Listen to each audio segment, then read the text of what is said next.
Welcome back to the channel guys. मैं हूँ जय और आज बात करेंगे टाटा सिएरा के बारे में। बहुत ऑब्वियसली बहुत ज़्यादा मार्केटिंग हुई है इसकी, बहुत ज़्यादा हाइप है। तो ये सोच रहे हैं आप स्कॉर्पियो यानी एक्सयूवी 700 से कैसे कंपेयर करती है ये एसयूवी। मैं आपको साफ साफ बताऊंगा क्या सच्चाई है। पहले नेगेटिव्स पे बात कर लेते हैं, फिर पॉजिटिव पे कर लेंगे। तो सीधा शुरू करते हैं। नेगेटिव सबसे पहला जो है वो है साइज़ और सीटिंग। कई लोगों को उम्मीद है कि सिएरा बड़ी एसयूवी जैसे स्कॉर्पियो यानी एक्सयूवी 700 को रिप्लेस कर देगी, पर ऐसा पॉसिबल नहीं है।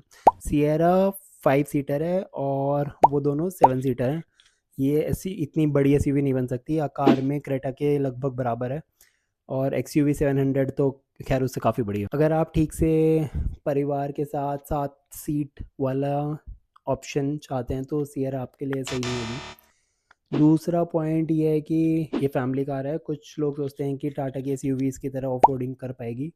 सिएरा ज़्यादा एक्सट्रीम ऑफ रोड नहीं कर सकती। रिवर क्रॉसिंग या ट्रैकिंग के लिए काफ़ी लोग स्कॉर्पियो और थार ही चूज़ करते हैं और इससे तो बेटर ही है। ऑब्वियसली जिमनी के साथ भी आप जा सकते हो, जिमनी अभी भी सबसे बेस्ट गाड़ी ऑफ रोडिंग के लिए वही है। सिएरा ज़्यादा एक सॉफ्ट रोडर और बेसिकली सिटी में चलाने के लिए ही है। उस हिसाब से उसका डिज़ाइन बनाया गया टाटा का फैमिली कार के लिए। अगर आपका मेन रीज़न ये है कि ऑफ रोडिंग करना है तो जिमनी लो या थार लो। तीसरा नेगेटिव पॉइंट ये है कि भरोसा इसके इंजन का इतना नहीं है जितना बाकियों का है। टाटा सिएरा में नया इंजन आया है, नया इंट्रोड्यूस किया गया है, तो वैसे तो अच्छी बात है कि नया इंजन है, लेकिन प्रॉब्लम होती है नए इंजन की कि कुछ स्टार्टिंग के कुछ साल में कुछ फिक्सेस होते रहते हैं बार बार। कि किसी को कुछ इशू आया तो वो गाड़ियाँ वापस जाती हैं और फिर उनमें कुछ फिक्स होके आता है। स्टार्टिंग में हल्का सा रिस्क है, बहुत बड़ा रिस्क नहीं है क्योंकि टाटा वैसे तो रिलायबल है, बट कुछ थोड़ा सा रिस्क है कि नए इंजन में नई प्रॉब्लम्स आ सकती हैं जो पुराने इंजन में नहीं आती। बहुत सारी गाड़ियाँ सेम इंजन यूज़ करती हैं जो फ्लैगशिप होती है। फ्लैगशिप मतलब इनके इस रेंज में 10 से 20 लाख के रेंज में यूजुअली क्या करते हैं कंपनीज पुरानी गाड़ियों का इंजन यूज़ करती है नए वाली में, थोड़े बस नए फीचर्स लगा के, पर इसमें एक्चुअल में डिफरेंट इंजन है। तो थोड़ा सा रिलायबिलिटी का कंसर्न है इसमें। 2 साल में चेक इंजन लाइट जैसी परेशानी आ सकती है। अगर आपके लिए रिलायबिलिटी मेन है तो ये नेगेटिव हो सकता है। परफॉर्मेंस में आपकी एक्सपेक्टेशंस क्या हैं? कई लोगों को लगता है कि सिएरा एक्सयूवी 700 जैसी दमदार होगी, बहुत ज़्यादा परफॉर्मेंस बहुत तगड़ी देगी, पर असली में उसके वेट और उसके पावर के हिसाब से इतनी उम्मीद ना रखो तो बेटर है।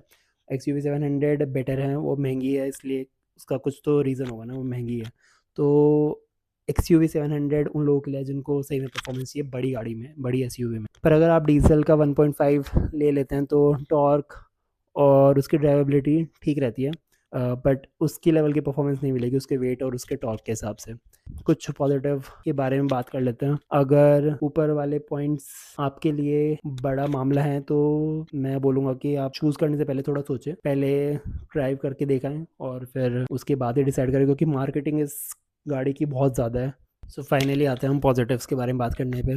सबसे पहला पॉइंट है डिज़ाइन। सिएरा का लुक बेस्ट है, मतलब अभी के टाइम में सबसे बेस्ट लुकिंग गाड़ी यही है, 30 लाख के अंदर में दिखने वाली जो एसयूवीज़ में है। और जो फ्रंट का लेकर बैक तक का जो है डिज़ाइन पूरा काफ़ी क्लीन है, बहुत मॉडर्न सा है। टाटा बहुत मॉडर्न से डिज़ाइंस ला रहे हैं आजकल। पॉजिटिव टू की बात करते हैं, कैबिन स्पेस और इसका आर्किटेक्चर बेसिकली। तो सिएरा का बॉडी प्लेटफॉर्म अच्छी तरह से यूज़ है, तो अंदर स्पेस वो काफ़ी जनरस है, सामने और पीछे दोनों जगह आराम से आप बैठ सकते हो। 5 सीटर तो है ही, मतलब कंफर्टेबल है। तो ये गाड़ी वैसे तो 5 लोगों के लिए काफ़ी कंफर्टेबल सीटिंग है, लेकिन एक और को ऊपर बिठा सकते हो पीछे घुसा के, तो बैठ सकता है आराम से। पॉजिटिव 3 की बात करते हैं, इंजन के ऑप्शंस। तो 1.5 लीटर डीजल मिल जाएगा आपको इसमें, जो कि सबसे बेस्ट ऑप्शन है जिन लोगों को परफॉर्मेंस चाहिए, जिन लोगों को थोड़ा एक्स्ट्रा अपना पंच चाहिए अपनी गाड़ी में से सीधे एक्सीलरेटर दबाते ही। डीजल में लो एंड टॉर्क मिलता है जो एसयूवीज में ड्राइव करना आसान बनाता है बेसिकली। तो जिन लोगों को मिल रहा है ऑप्शंस ले लो, पर डेली एनसीआर है, डीजल का देख लेना लिमिट्स क्या हैं, कितने साल तक चलेगी गाड़ी और अपने हिसाब से, क्योंकि गवर्नमेंट का कुछ नहीं पता, आगे जाके 10 साल की लिमिट से कम भी कर सकती है। फॉर मनी इस प्राइस रेंज में जो इन्होंने निकाली है इसमें सबसे बेस्ट वैल्यू फॉर मनी है। फीचर्स की लिस्ट बहुत लंबी है जो आजकल लगभग सारे ही कंपनीज ट्राई करती हैं देने का।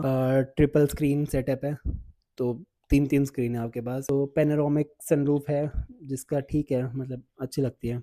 और कई सारे मतलब जो भी मॉडर्न सारे है ऑप्शंस वो मिल जाएंगे आपको। पैनल गैप्स और बिल्डिंग बहुत अच्छे से क्लियर है, मतलब लाइनिंग आपको नहीं मिलेगी ऐसे इधर उधर हल्का सा जैसे। सो ये गाड़ी किसे लेनी चाहिए और कब लेनी चाहिए? अगर आप 7 सीटर या बहुत टफ ऑफ रोडिंग करना चाहते हैं तो सियरा आपके लिए नहीं है, पहली बात। अगर आप एक स्टाइलिश फीचर भरी हुई गाड़ी चाहिए आपको, स्पेस जिसमें फैमिली कार चाहिए, 5 सीटर है, थोड़ा सा इंतज़ार कर सकते हो आगे, क्योंकि अभी लाइन लगी हुई है सियरा खरीदने के लिए, तो सियरा काफ़ी अच्छा ऑप्शन है। मेरा पर्सनल ओपिनियन ये है कि पहले आप ड्राइव करके देखो और चेक करके देखो आपका बजट क्या है, डीजल में जाना चाहते हो या नहीं। ये लिमिट सोच के चलना, क्योंकि गवर्नमेंट का कुछ नहीं पता कितने साल चलेगी या नहीं, और आपको कब बेचनी है। अगर 5 साल में बेचनी है तो सही है, आपकी उस हिसाब से वैल्यू भी उसी गाड़ी की ऐसी रहेगी। तो किसे कौन सा इंजन लेना चाहिए?